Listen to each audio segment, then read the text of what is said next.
आप देख रहे हैं एसएमपी झारखंड न्यूज। हकीकत है तो दिखेगा।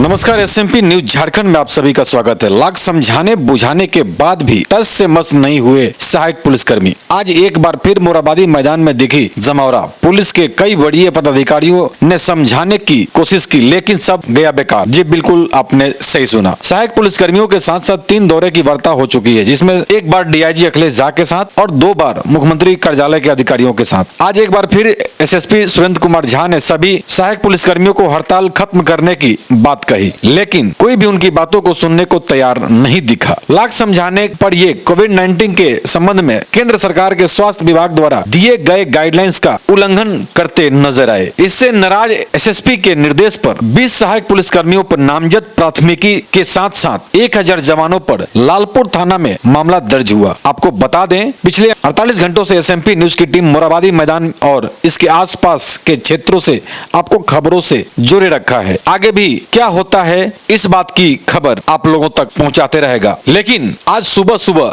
यह विजुअल हमने आपको लाइव भी दिखाया था। वर्दी वालों का रास्ता रोकने के लिए वर्दी वाले मुस्तैदी दिखाते नजर आए। ये नजारा आज राजधानी के मोराबादी मैदान में देखने को मिला। तकरीबन 2000 महिला और पुरुष सहायक पुलिसकर्मियों का जत्था राजभवन घेराव करने की तैयारी में मोराबादी मैदान से राजभवन की ओर बढ़ने लगे। इस बात की सूचना तत्काल वहां के तैनात पदाधिकारियों ने एसएसपी सुरेंद्र कुमार झा को दी। हालांकि उससे पहले ही बैरिकेडिंग कर उस रोड को ब्लॉक कर दिया गया था। वहां पर यातायात को भी रोक दिया गया था उस सड़क मार्ग से। खबर मिलते ही एसएसपी रांची के मोराबादी मैदान पहुंचे और सहायक पुलिसकर्मियों को समझाने की और भीड़ न बढ़ाने की आग्रह किया। कोविड-19 महामारी अधिनियम के तहत भीड़ जमा करना कानूनी अपराध है। आप लोग एक साथ खड़ा न हो। लेकिन सहायक पुलिसकर्मी एसएसपी की बातों को अनसुना करते नजर आए। उन्होंने यह भी कहा कि आप लोग इस तरह सड़कों पे न आए, ग्राउंड में ही आप लोग दूरी बना करके रहें। सहायक पुलिसकर्मियों को द्वारा बातों अनसुना करते नजर आए। फिर क्या था, एसएसपी ने सहायक पुलिसकर्मियों को झिड़की पिलाते हुए वापस मैदान में जाने की हिदायत दी। कुछ देरों बाद सभी सहायक पुलिसकर्मी मोराबादी मैदान में वापस लौट गए। हालांकि अभी भी अपने वो बातों पे कायम है और रांची के मोराबादी मैदान में अपने आंदोलन को जारी रखे हैं। आज वार्ता के लिए जब सीएमओ कुछ लोगों को ले जाया गया तो क्या हुई वहां बातें, क्या उनको आश्वासन दिया गया, क्या पेपर मिला, हम आइए सुनते हैं खुद उन्हीं के जुबानी। और सुबह सुबह क्या हुआ, क्या कहना था महिलाओं का, हम सारे विजुअल से आपको अवगत कराते हैं। तो आइए बढ़ते हैं इस विजुअल की तरफ। आप यूनिफॉर्म के जवान हैं, यूनिफॉर्म में हैं, आपको इनडिसिप्लिन अच्छा नहीं, शोभा नहीं देता है। अनुशासनहीनता यूनिफॉर्म में है ही नहीं। यूनिफॉर्म में अनुशासनहीनता शब्द है ही नहीं। आप लोग वापस चले जाएं। आपकी सभी बातों को हम लोगों ने सुना है। ये बातचीत से मसले का निष्पादन किया जाए और इनको हम नहीं चाहते हैं कि यूनिफॉर्म वाले यूनिफॉर्म पर कुछ एक्शन लें। और यही वजह है कि लगातार इनको बातचीत किया जा रहा है। पुलिस के जो अधिकारी है वो बातचीत करके रास्ता बनाने की कोशिश की जा रही है। हालांकि ये लोग डरे हुए हैं यहाँ पर वो जायज है और सरकार वो क्या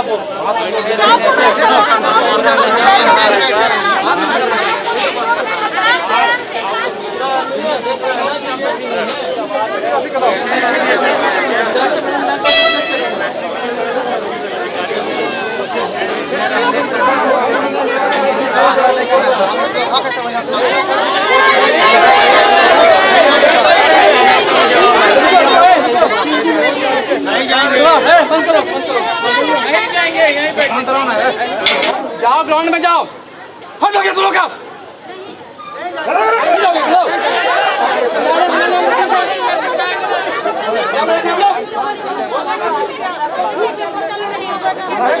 ग्राउंड में बात करो। ग्राउंड में जाके बैठो।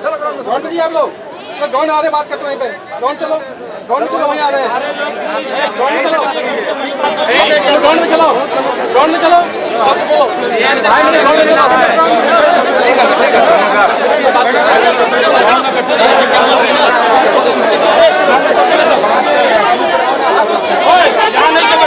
वहीं आ रहे हैं।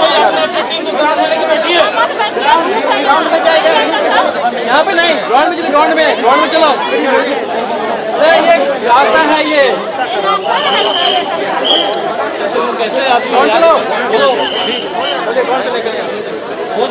हेलो,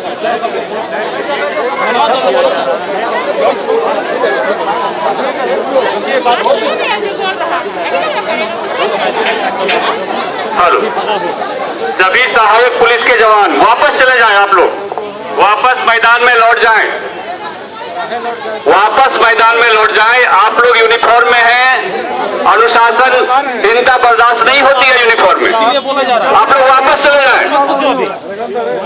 ये मुख्य सड़क है, इसमें पब्लिक का आना जाना होता है।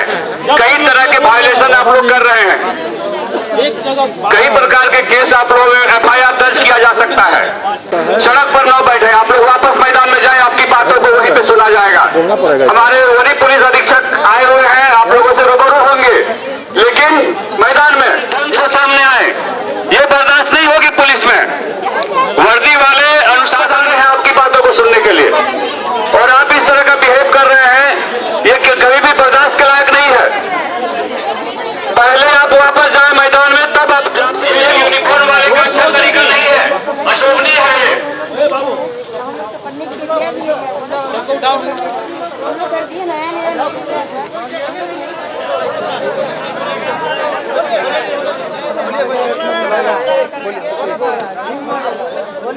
बोलिए भैया, बोलिए।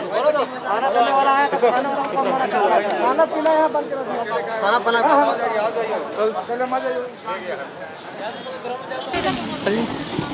हम लोग के राज्य सरकार से मांग है, जिसको लेकर हम 2 दिन तक मोराबादी मैदान में बैठे, लेकिन सरकार ने हमारी कोई मांग नहीं सुनी।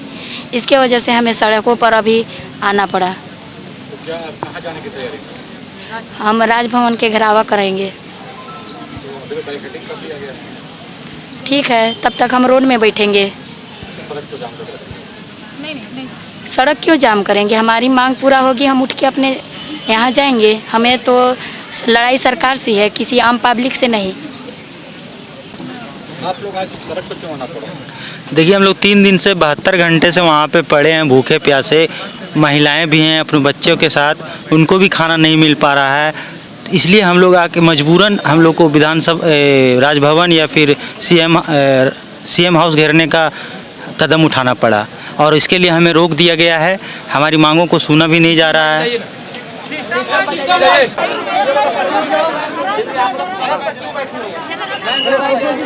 झारखंड में ड्यूटी करवाया गया, कोविड-19 का ड्यूटी, सब तरह का ड्यूटी करवाया गया हम लोग को। 3 साल के बाद हम लोग को निकाला जा रहा है। कैसा अन्याय हो रहा है हम लोग के साथ? इसका 10% भी अमल नहीं किया गया, अभी निकालने की बात हो रहा है। सरकार वादा करती है 10,000 के वेतन पर।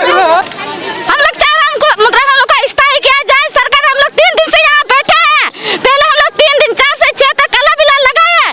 इसका हम सामूहिक अवकाश में रहे। अभी हम लोग हड़ताल में हैं। जब हम लोग मैदान में बैठे तो कोई हम लोग को ध्यान नहीं दिया। जब हम लोग वहाँ गए तो वर्दी का अपमान हो रहा है। जब मैदान में बैठे थे तो वर्दी का अपमान नहीं हो रहा था सरकार का। जब हम लोग रोड गए तो मैदान का वर्दी का अपमान हो रहा है। अभी उसको समझ में आ रहा है, मतलब वर्दी का अपमान हो रहा है। और हम लोग का मांग पूरा नहीं हो जाए तो हम लोग फिर 1 घंटा में रोड में चल जाएंगे। जब सरकार मान जाएंगे तो हम लोग 0 सेकंड में यहाँ पे खाली कर देंगे मैदान को। होना चाहिए कि हमार सुधीर जा रहे ही नहीं कि फिर वहाँ से आए सुधीर, तो आप कहिए कि तो अपना मन से चल रहे हैं। आपका नेता सुधीर है, सुधीर बात करेगा। जैसे उस दिन हुआ, पहला दिन हम लोग का याद है सबको, 12-15 आदमी दूसरा गए, रात में 4 आदमी दूसरा गए, कोई निर्णय नहीं हुआ। हम लोग को निर्णय भी खोजना है, समाधान भी खोजना है, और अपना हक भी चाहिए। जी सर, उस पर इनको यकीन है ना आप सब लोग को? जी सर। ठीक है, बस यही बताना था। है ना कि ये करके आएंगे और इनके बात में हम सहमत रहेंगे। आप कहाँ लेकर जा रहे हैं सर आप लोग? अब SSP साहब तो अभी बताएंगे वही। बात हुआ है मुख्यमंत्री साहब, मुख्यमंत्री CMO में जाना है। CMO में फिर से? हाँ, इसके पहले भी गए थे लोग? पहले गए थे तो निदान नहीं हुआ, तो प्रयास तो हम लोग का यही है, निदान, समस्या का निदान खोजना है। गया सर, दूसरा जगह भटकाया नहीं जाए, जहाँ लगने के बात हुई है। आप बच्चा नहीं है, भटकाया नहीं जाएगा। आपका निदान अच्छा, यहाँ धूप में बैठने से, नहीं जाने से समस्या का तो समाधान होगा नहीं। प्रस्ताव तो रखना है। तो इसीलिए तो हम लोग चाह रहे सर कि हम लोग का समस्या का समाधान होना चाहिए। हम लोग का समस्या का समाधान सब होना लोग चाहिए। का यही सोच है, सब पदाधिकारी का यही सोच है, कोई आपसे निगेटिव नहीं है। जो गए थे उस दिन DIG साहब से भी जो बात हुआ, कहीं कोई निगेटिव था? आपका मान लीजिए एक्सटेंशन का उल्लिखित बढ़ा चुके हैं, पैसा के लिए भी वो बता दिया है कि धनबाद रांची में जो रह रहा है उसका इतना पैसा से होने जाने वाला नहीं है। छुट्टी के लिए भी कुछ जिला का लोग बताया कि समस्या है, वो कहे कि हम अपने स्तर से छुट्टी का करा देंगे। रांची में जैसे समस्या नहीं है, सब होगा। देखिए सवाल था कि इतना चैनल से आप जुड़े नहीं न थे। पहले हमारा रांची में अभी वो 30 गो आदमी कम से कम 28 गो छुट्टी है आपका, बजाबते हम लोग रजिस्टर खुलवा दिए हैं। लिखित है ही नहीं कि कब के छुट्टी गया, अपने मन से चल लिखित है, उनका फाइलें अलग रखल गया है और उसी के अनुसार होता है। 30 आदमी अभी है छुट्टी, तो छुट्टी का समस्या। अच्छा ठीक, इसमें आप लोग सहमत है ना? ये जाएंगे तो का समस्या इन लोग का तो डीआई सब अपना सब कर चुके हैं। आप लोग सबको बोलिए कि सहमत है ना? सुधीर से सब लोग सहमत है ना? सहमत है सर। आज दूसरी बार भी आप लोग सीएमओ ऑफिस गए, क्या बातें हुई, कितना संतुष्ट हुए आप लोग, और क्या आपका धरना समाप्त हो जाएगा? सबसे बड़ी चीज़ है कि आज हमारी वार्ता नहीं हुई है और जितने भी सारे हमारे वरीय पदाधिकारी हैं उन लोगों पे प्रेशर बनाया जा रहा है सरकार के द्वारा। तो सबसे पहले तो हम माननीय मुख्यमंत्री महोदय सरकार से अनुरोध करना चाहते हैं कि हमारे डिपार्टमेंट को विवश न करे और हम लोगों विवश होकर के हमारी डिसिप्लिन को भंग करने की कोशिश कर रही है। सबसे पहले हम सरकार को बताना चाहते हैं कि हमारे डिसिप्लिन भंग न करे। वर्दी की मान सम्मान होती है, इसी वर्दी के लिए लोग शहीद हो जाते हैं और वर्दी को हमारी गरिमा है एक, और इस सरकार चाह रही है कि डिसिप्लिन इन लोगों को भंग करवाए। इसलिए हम अनुरोध करते हैं माननीय मुख्यमंत्री महोदय से कि हमारे डिसिप्लिन को बरकरार रहने दे। हम पुलिसकर्मी डिसिप्लिन के अंतर्गत आते हैं और सबसे बड़ी चीज़ है कि अभी तक सरकार की मनसा पता नहीं चल रही है कि सरकार की मानसिकता क्या है, उनकी मानसा क्या है। आखिर हमको बहाल की है तो हम लोग 10,000 में कितना दिन काम करते आएंगे। फाइनल डिस्कस हम लोग निकाले हैं कि हमारी जो वेतन होनी चाहिए 18,000 होना चाहिए और वो भी इंक्रीमेंट के साथ, और उसके बाद 60 साल का सेवा स्थायी होना चाहिए। और जो भी जिला पुलिस की भांति हम लोग ड्यूटी करते आए हैं तो जिला पुलिस की भांति हम लोगों को सुविधा भी मिलनी चाहिए। और इस पे सरकार अगर मानती है तो ठीक है, और नहीं मानती है तो सरकार को लगती है कि इन लोग अनुशासन में रह करके अच्छे से कार्य नहीं कर रहे हैं तो सरकार हम लोगों को हटा दे। हम लोग हटने के लिए तैयार हैं, लेकिन इतना अगर नहीं मिलती है, न्यूनतम वेतन 18,000 रुपया नहीं मिलती है, अस्थायी नहीं करती है तो हम लोग ड्यूटी नहीं करेंगे, यहाँ से हटेंगे भी नहीं, आंदोलन जारी रहेगी। 15,000 रुपये और मेरे ख्याल से सरकार की तरफ से आप लोगों को देने की बात हुई थी, तो आप लोगों की और क्या क्या डिमांड है? अब अनुबंध पे 1 लाख भी मिलेगा तो हम लोग ड्यूटी नहीं करेंगे। हमारी अस्थाई ड्यूटी होनी चाहिए, 60 साल का ड्यूटी होनी चाहिए। और जब हम जिला पुलिस से ज़्यादा ड्यूटी करते हैं तो हमको उससे सुविधा कम क्यों मिल रहा है? सबसे बड़ी चीज़ है कि हम लोगों को भेदभाव से देखा जाता है, वो हम लोगों को भेदभाव नहीं चाहिए। एक समान पुलिस एक जाति है, ऐसा कुछ नहीं है। हमारी जिला पुलिस की भांति सब सुविधा मिलना चाहिए, हम लोग ड्यूटी करने के लिए तैयार हैं। तो क्या ऐसा जैसे आज देखा गया कि आप लोग सड़कों पे आ गए थे राजभवन घेराव करने के लिए, तो क्या ये स्थिति फिर से उत्पन्न होने वाली है? ये सब सरकार का मानसा है। सरकार चाह रहा है कि इन लोग को डिसिप्लिन भंग करवाएं, रणनीति लगा रही है सरकार। हम लोग पूरे डिसिप्लिन में रहे हुए हैं 3 साल तक, अभी तक कोई विज्ञप्ति में भी हम लोग के बारे में नहीं आया है, लेकिन हम लोग विवश होकर के ऐसी स्थिति हो गई है, ऐसा सिचुएशन हो गया है कि हम लोग मजबूर हो गए हैं। हम लोगों को मजबूर किया जा रहा है, तो सरकार से अनुरोध कर रहे हैं कि हमारी मांग को सुने। हमारी मांग जायज़ है, इस पे सरकार को चिंतन मंथन करने की ज़रूरत है और हमारी मांग को जल्दी से जल्दी लागू करें। और लिखित मांग होनी चाहिए, ज्ञापांक होना चाहिए, दिनांक होना चाहिए और किस डेट से हमारी वेतन को लागू कर रहे हैं। ये चीज़ अगर होती है तो हम लोग मानने के लिए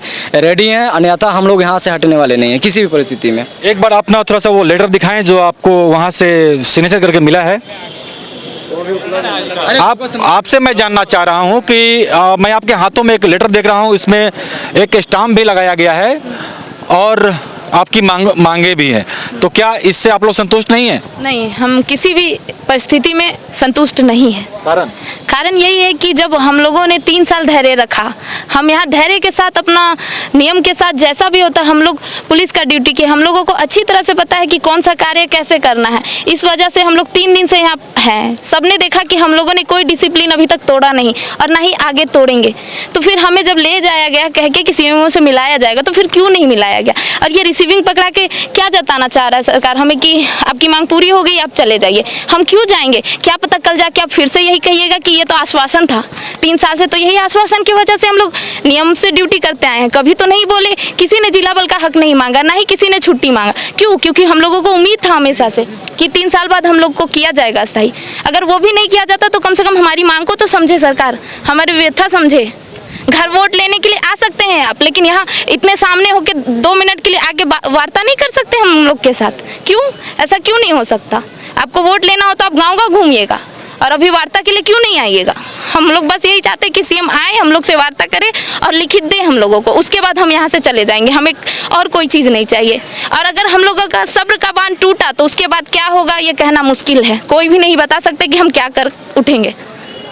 तो मतलब आज जो ये सिग्नेचर करके भी दिया गया, इस पे भी आप लोगों को विश्वास नहीं है, मान के चले ही ना? नहीं, कैसे विश्वास कर ले, क्योंकि हम लोगों से किसी का ना बात हुआ है ना सामने से वो बोल के लिखित देते, सामने करते तब ना। यहाँ तक कि लोगो भी चेंज हो चुका है झारखंड का, उसमें लोगो भी चेंज है। देख लीजिए, पुराना लोगो दिया गया है, नया लोगो क्यों नहीं दिया गया? जब अगर क्या पता कल कह देगा ये पहले का किया हुआ था तो हम किसके पास जाएंगे, किसके पास अपनी बात रखेंगे? कोई तो मानने को तैयार ही नहीं है अभी।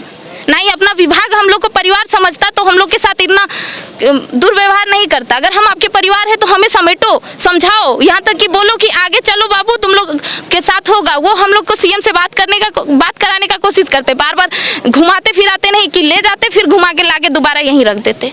ये ऐसा नहीं होना चाहिए ना।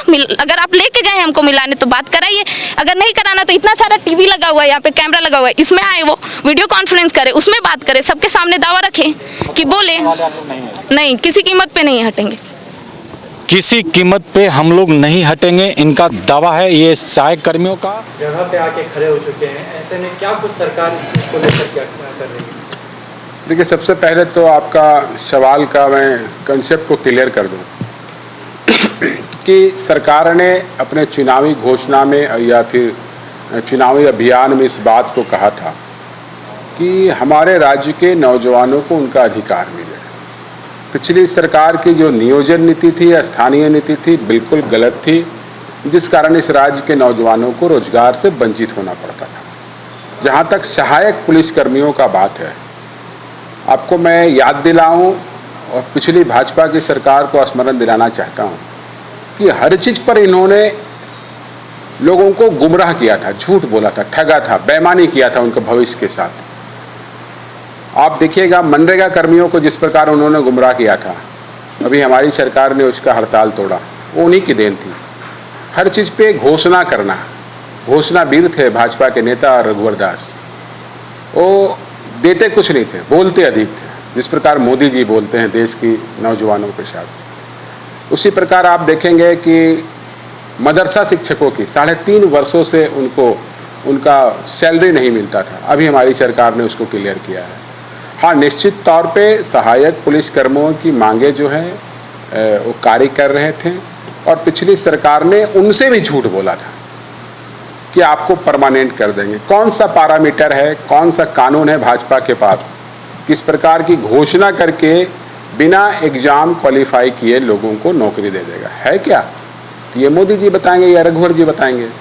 और दूसरी चीज़ कि हमारी सरकार के संज्ञान में है, प्रिंसिपल सेक्रेटरी राजीव अरुण एक्का ने उनसे बात की है और बहुत जल्द सरकार के संज्ञान के साथ साथ ये सरकार, हमारी सरकार, हेमंत जी की सरकार कभी किसी को बेरोजगार नहीं करेगी, कभी किसी को निकालेगी नहीं, झूठ नहीं बोलेगी, ठगेगी नहीं। जैसा ज्ञात हुआ था कि 10,000 रुपया मानदेय पे उन लोगों को रखा गया था और सरकार ने तुरंत संज्ञान लेते हुए उसे 15,000 रुपया करने का निर्णय लिया।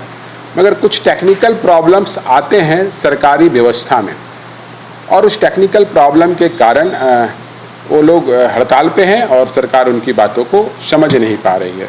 मगर मैं ये आश्वस्त करूंगा कि सरकार के संज्ञान में है और बहुत जल्द हमारे साथी इस राज्य के सहायक पुलिसकर्मी जो इस राज्य के हैं, इस अलग अलग क्षेत्रों से आते हैं, उनकी समस्याओं का समाधान होगा। तो अपना ख्याल रखें, क्योंकि आपसे हैं हम। लेटेस्ट अपडेट के लिए चैनल को सब्सक्राइब, शेयर, लाइक करना ना भूलें और बेल आइकन का बटन जरूर दबाएं ताकि आपको लेटेस्ट अपडेट मिलता रहे। धन्यवाद। जय हिंद।